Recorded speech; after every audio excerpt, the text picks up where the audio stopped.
Vous pensez que le général de Gaulle pourrait en quelque sorte, à un certain moment, arbitrer le conflit? Arbitrer, qu'est-ce que vous comprenez par le mot arbitraire? Nous ne sommes pas des équipes de football. Hein?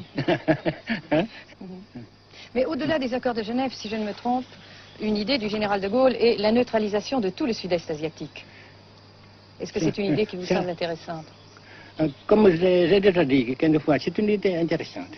Mais ça dépend encore une fois de la volonté de ces peuples et la manière comment on procède à réaliser.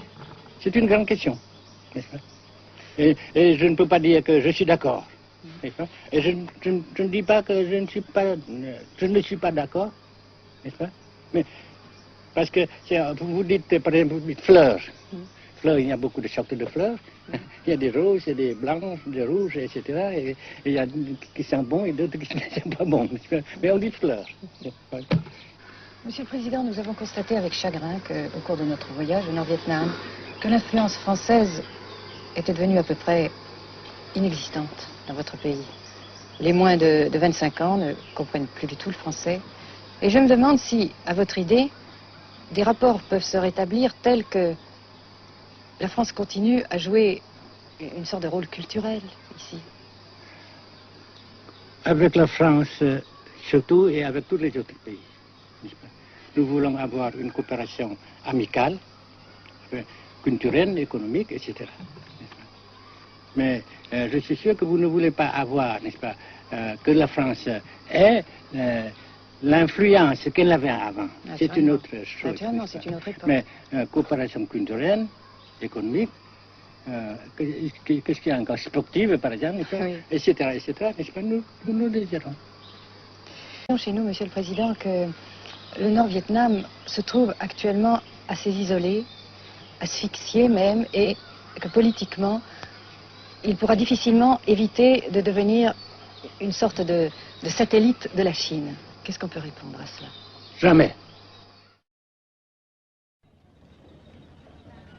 President Johnson's so-called offer of unconditional discussions means that the Vietnamese people must accept American conditions. These conditions are American imperialism will cling to South Vietnam, carry on the policy of aggression, and refuse to recognize the South Vietnam National Front for Liberation as the sole real representative of the people of South Vietnam. Those are conditions put forward by aggressors. Never will the Vietnamese people accept them, nor can the world public opinion tolerate them. The Vietnamese people eagerly want peace to build up their country, but real independence must be achieved if there is to be real peace. The question is very clear. American imperialism is the aggressor. It must stop its air attacks on the North. It must put an end of its aggression in the South. Withdraw its troops from South Vietnam and let the Vietnamese people settle by themselves their own affairs, as provided for in the Geneva Agreements. Then peace will be immediately restored.